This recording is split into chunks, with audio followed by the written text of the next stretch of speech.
Blood में potassium बढ़ा तो हार्ट कभी भी रुक सकता है। आइए समझते हैं इलेक्ट्रोलाइट पैनल को एक चार्ट से। तो यहाँ पे देखिए सोडियम लिखा हुआ है, ये डायरेक्टली इंडिकेट करेगा किसको, ब्रेन फंक्शन को। पोटासियम जो है आपका ये हार्ट के रिदम को, और क्लोराइड आयन जो है ये किसको बताएगा, एसिड बेस बैलेंस को। सबका पहले नॉर्मल वैल्यू देखते हैं। तो सोडियम का जो है आपको याद रखना 135 से 145 मिली इक्विवेलेंट पर लीटर। वहीं पे पोटासियम की नॉर्मल रेंज क्या होगी, 3.5 से 5।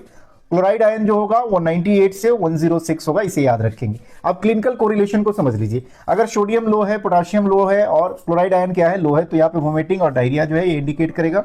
सोडियम हाई है और क्लोराइड आयन जो है हाई है, तो ये डिहाइड्रेशन को इंडिकेट करेगा, इलेक्ट्रोलाइट बढ़ रहा है, यहाँ देख रहे हैं। पोटाशियम इंक्रीज हो रहा है, ये बड़ा ही आपको याद रखना है। तो इसको क्या थिंक करना है, रीनल फेल्योर को भी थिंक कर सकते हैं। अगर पोटासियम क्या है, डिक्रीज है और पीएच जो है हाई है, तो ये बताएगा मेटाबॉलिक एल्कलोसिस, याद रखेंगे। और आपका क्लोराइड आयन जो है इंक्रीज हो रहा है, बाइकार्बोनाइट आयन जो है डिक्रीज हो रहा है, तो मेटाबॉलिक एसिडोसिस होगा। कुछ डेंजर केसेस को देख लीजिए, इसके पैटर्न क्या होंगे। तो पोटासियम अगर 6 से ज्यादा होता है तो रिस्क ऑफ कार्डियक अरेस्ट ये हो सकता है, ये इमरजेंसी कंडीशन है।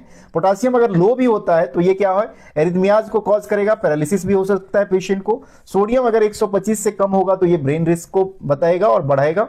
सोडियम जो है अगर 160 से अगर ज्यादा है तो ये ब्रेन रिस्क तो करेगा ही, लेकिन ये दोनों केसेस क्या बताएगा, इमरजेंसी को। जरा कमेंट करके बताइए कि आपका सोडियम, पोटासियम और क्लोराइड आयन लास्ट टेस्ट में कितना आया था।